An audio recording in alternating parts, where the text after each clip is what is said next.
Jesus. Amém? Amém? Aqueles que estão felizes com o Senhor Jesus nesta noite, diga glória ao Pai, glória ao Filho e glória ao Espírito Santo de Deus. Estou bastante contente nesta noite por esta oportunidade que o Senhor nosso Deus me concede. Louvo ao nome do Senhor por essa oportunidade. Também louvo a Deus pela vida do nosso pastor Salustriano e pela vida do irmão evangelista Fernando. Glória a Deus. Último dia de campanha, e quero compartilhar com os irmãos uma palavra que o Senhor colocou no meu coração. 1 Reis, capítulo 19, por gentileza.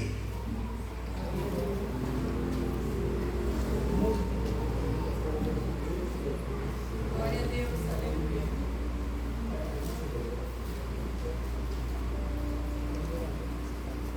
aleluia. Aleluias. 1 Reis, capítulo 19. Vamos ler do 1 ao 4. Depois, a última parte do versículo 9 e versículo 13. Amém? Amém. Assim está escrito. Quando Acabe contou a Jezabel o que Elias tinha feito, e que ele tinha matado os profetas de Baal à espada, ela mandou um mensageiro com este recado para Elias, dizendo: que os deuses me castiguem com todo rigor, se amanhã, a esta hora, eu não fizer com você o que você fez com os profetas. Versículo 3. Então Elias teve medo e fugiu para salvar a sua vida. Foi para Berseba, uma cidade de Judá, e deixou ali o seu servo. Versículo 4. Depois foi sozinho para o deserto, caminhando o dia todo, e sentou debaixo de uma moita de zimbro, e ali ele orou e pediu para morrer. Já basta, Senhor, tira minha vida, tenho de morrer algum dia, e bem pode ser agora, pois não sou melhor do que os meus pais. Versículo 9, a última parte. Elias, o que você está fazendo aqui? Versículo 13, a última parte.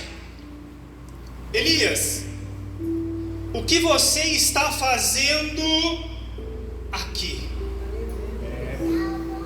Os irmãos podem se assentar, por gentileza.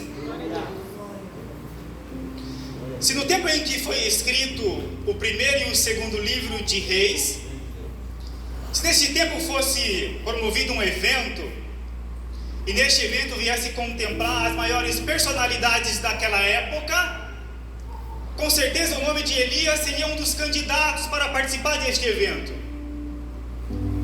Por quê? Porque Elias, ele era um homem muito popular.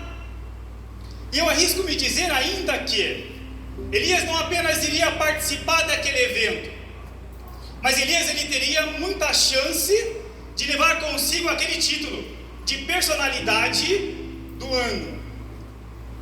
E fica muito mais claro para nós a popularidade de Elias quando nós lemos, por exemplo, o capítulo 1 de 2 Reis.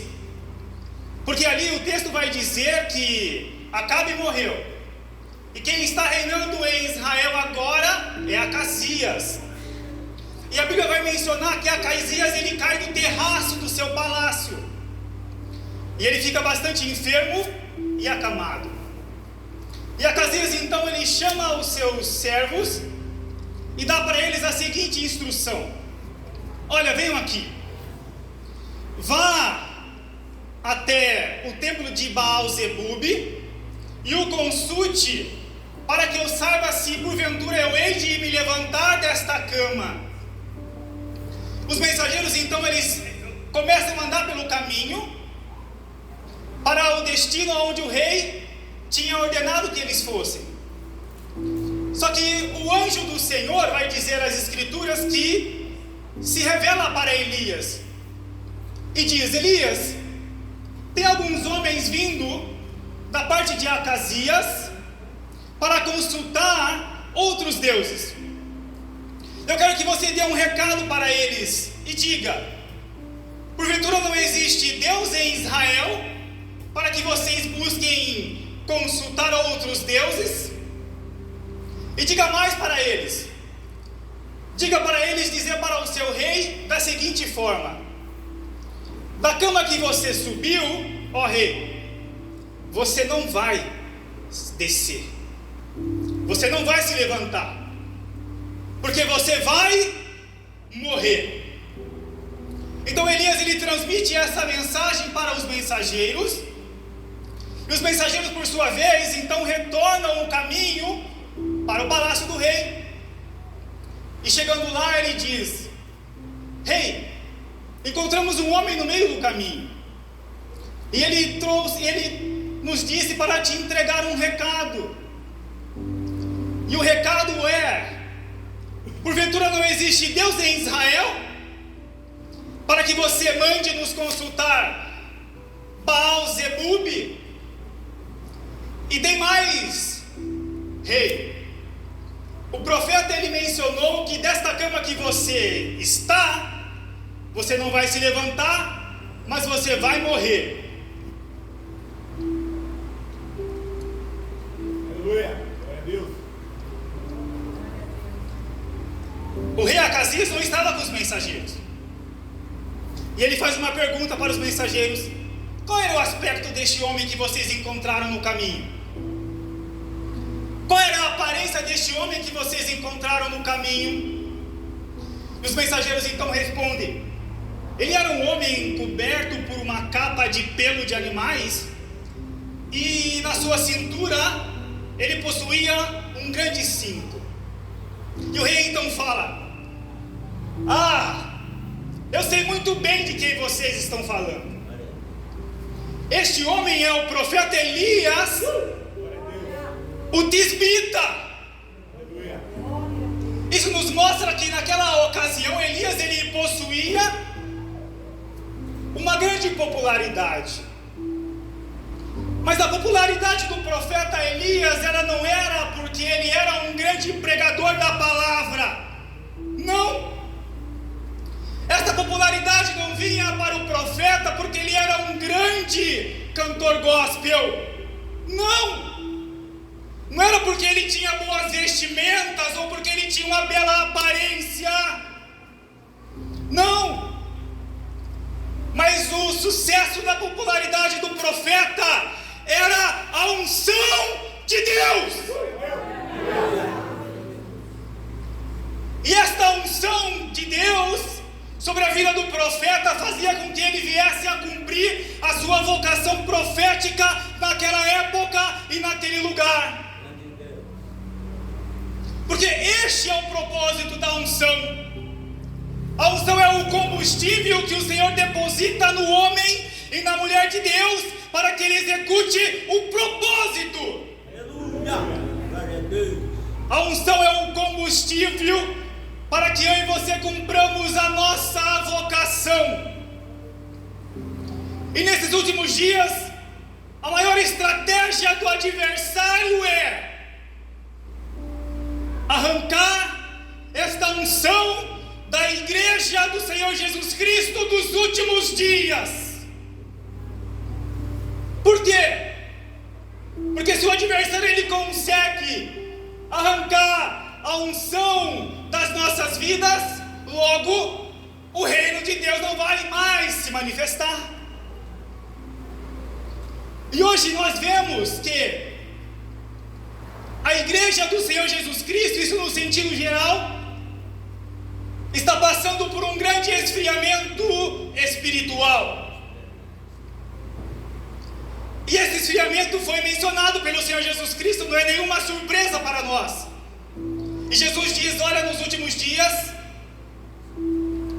o amor de muitos se esfriará. E o apóstolo Paulo também menciona: olha, nos últimos dias haverá dias trabalhosos, em que os homens eles se tornarão amantes de si mesmo.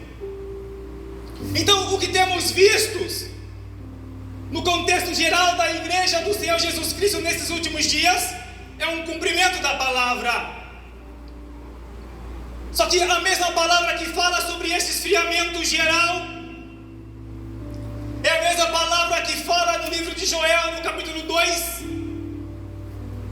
que haverá nos últimos dias também, além do esfriamento espiritual generalizado, haverá nos últimos dias o derramamento do Espírito de Deus.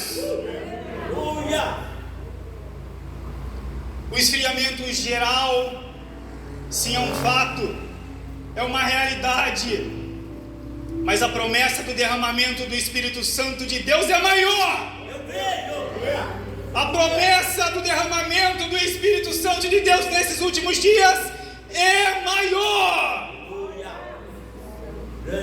E Deus nos chama para que façamos parte desta promessa, para que cumpramos a vocação que Ele colocou sobre nós.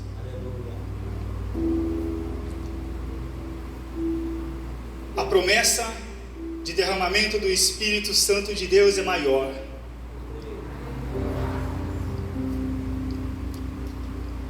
E quando começamos a ler os capítulos 17 e 18, nós vemos que Elias, ele realiza, através desta unção sobre a sua vida, coisas tremendas. Logo no início do capítulo 17, nós vemos uma grande obra ali realizada pelo profeta. Porque naquela ocasião em Israel as pessoas acreditavam que se o campo fosse produtivo, era Baal que estava abençoando a produtividade do campo. E se de repente caísse chuva sobre a terra, a chuva também para eles era uma bênção de Baal. Só que Deus planta Elias ali para demonstrar que Baal não era Deus. E Elias então ele diz: olha, é Baal que dá chuva, é Baal que dá produtividade no campo, então aguarde, durante 3 anos e meio não haverá chuva sobre a terra. E acontece então uma grande escassez. E o capítulo 17 continua dizendo que Deus ainda continua abençoando o profeta, realizando grandes sinais através do seu ministério. Elias, num tempo de escassez, agora está sendo alimentado pelos corvos com pão. Deus não deixa o profeta num tempo de escassez sem alimento. E os corvos visitam a Elias com alimento para que ele possa se alimentar. E o capítulo 17 continua ainda mostrando essas obras maravilhosas que Deus realizou sobre o profeta. Ele entra na casa de uma mulher viúva, num tempo de seca, onde ela estava para colher o último grão ali para fazer um alimento para o seu filho, para que depois eles viessem morrer. Só que através do ministério profético de Elias, ele abençoa aquela família. E o alimento naquela casa, em momento nenhum, vem faltar. Aleluia. E naquele mesmo lar ainda, o filho da viúva morre. E Deus usa o profeta agora para ressuscitá-lo. E agora saímos do capítulo 17 e entramos no capítulo 18. E aqui acontece um grande fenômeno. Por quê? Porque Elias reúne todo o povo de Israel ali. E ele vai orar. E o fogo, segundo as escrituras, vai cair do céu. E tem 450 profetas de Baal ali. E depois desse fenômeno, a Bíblia vai dizer que Elias persegue esses profetas e os consome com a espada. Então, o capítulo 17 e o capítulo 18 mostram muitos sinais de milagres que Deus realiza através da vida do profeta Elias. No entanto, quando nós chegamos aqui, no capítulo 19, nós tomamos um grande choque. Por quê? Porque não parece o profeta no capítulo 17. Porque aqui no capítulo 19, Elias não está orando mais e o fogo está caindo do céu. Aqui Elias não está orando e ressuscitando o filho da viúva, não. Ele não está orando e o céu está sendo cerrado, não. Mas aqui o profeta, ele encontra-se em um estado totalmente contrário dos quais eu acabei de mencionar. Por quê? Porque aqui o profeta encontra-se em uma crise existencial. O profeta encontra-se em uma grande crise de medo. Aqui nesse capítulo o profeta, ele se encontra em uma grande crise de pânico, crise de perspectivas. E o autor vai dizer que quem promoveu isso sobre o profeta foi Jezabel, conforme nós lemos. Só que enquanto eu meditava nesta passagem, eu fui convencido pelo Espírito Santo de Deus que, embora Jezabel fosse uma ameaça para o profeta, não era o seu maior inimigo aqui no capítulo 19. Porque eu aprendo aqui no capítulo 19 que o maior inimigo de Elias, ele não era físico, ele não era material, ele não era externo. Mas o maior inimigo de Elias, aqui nesse capítulo 19, é um inimigo invisível, é um inimigo interno. Porque a maior batalha que ele trava aqui não é contra Jezabel, não. Mas a maior batalha do profeta neste capítulo se dá no terreno da sua mente. E os versículos 9 e 13 afirma isso. Elias, o que você está fazendo aqui, meu? Eu não trouxe você para este lugar. Não era projeto meu que você viesse para cá. O que você está fazendo aqui, Elias? Jezabel te ameaçou, sim, mas eu não disse que ela iria te tocar. Glória. Aleluia.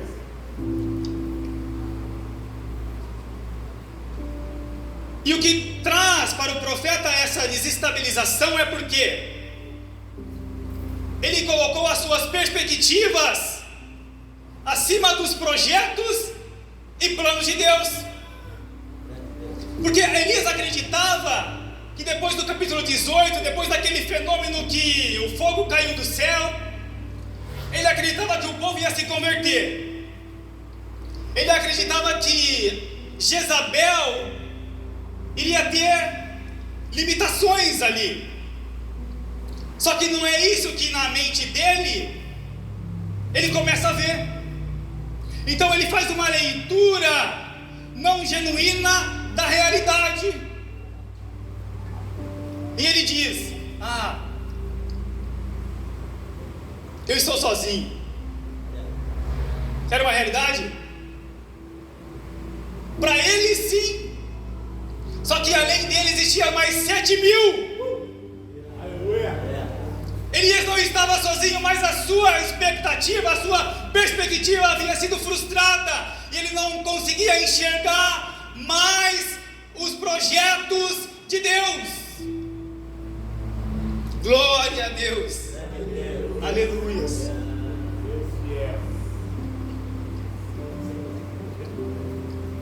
Na mente dele ele estava sozinho, mas haviam ainda 7.000. Na mente do profeta,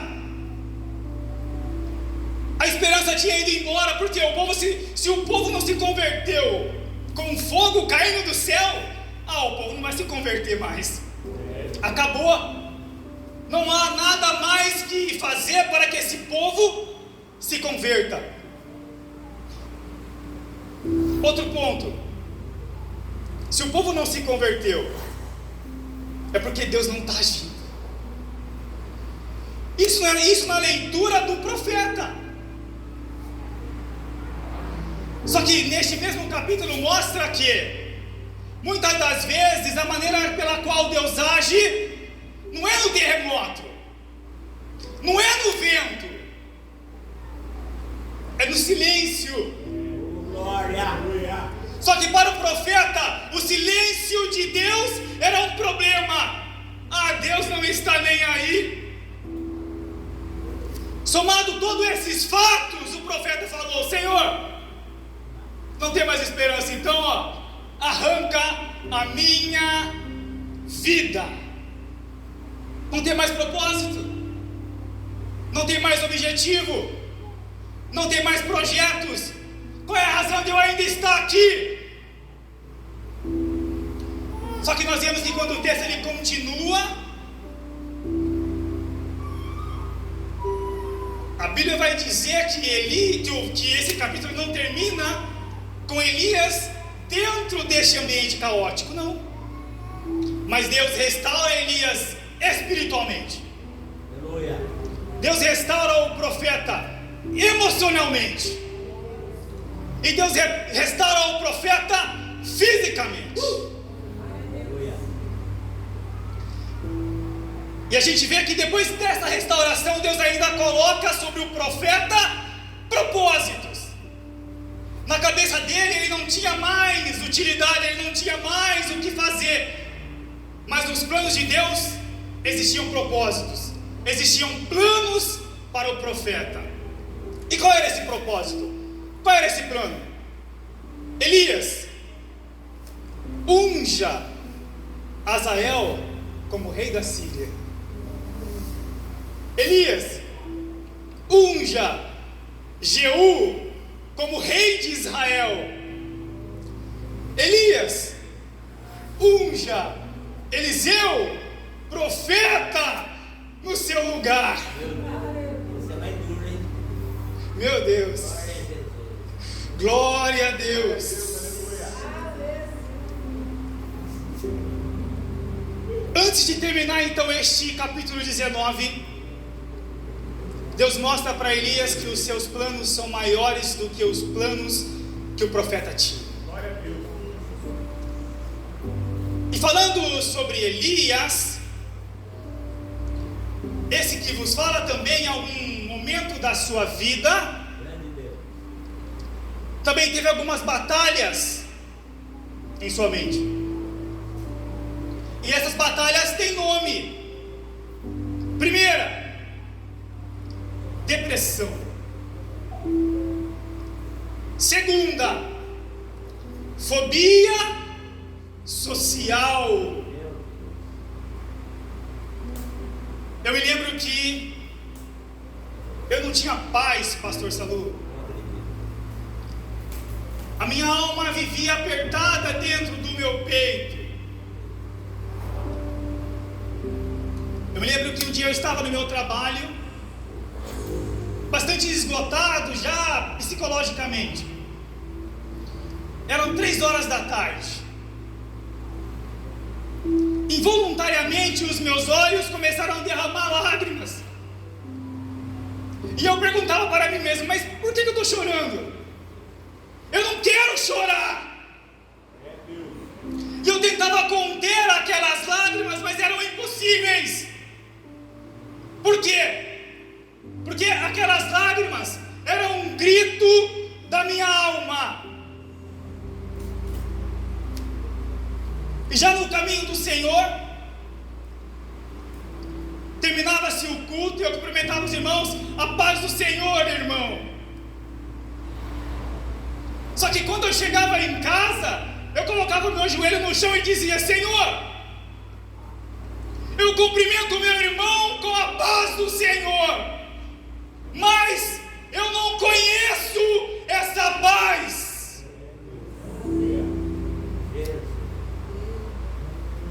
Mas assim como a história de Elias não terminou em um cenário de caos, a cruz,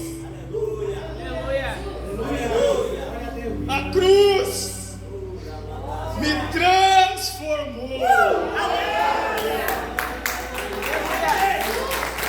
Glórias a Deus.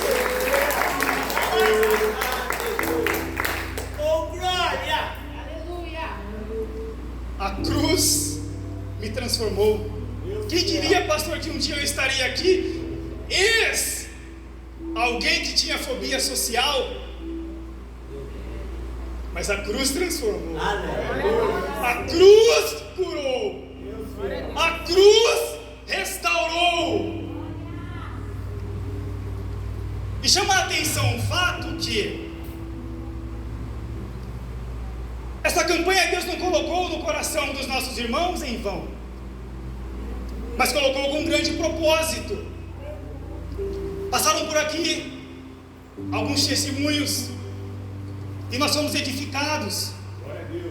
E assim como essas pessoas foram transformadas, assim como essas pessoas foram mudadas pelo Espírito Santo de Deus, assim Deus quer também transformar aquele ponto que você tem colocado diante dele.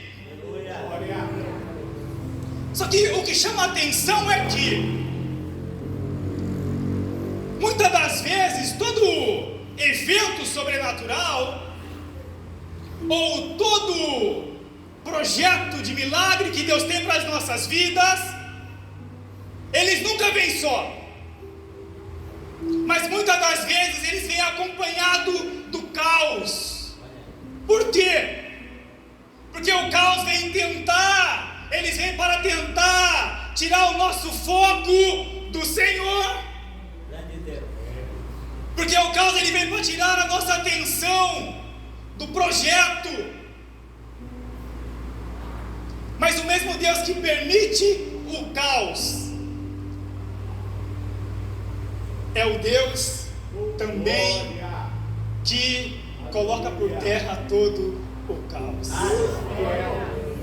Amém? Estas são as palavras que o Senhor Jesus colocou no meu coração.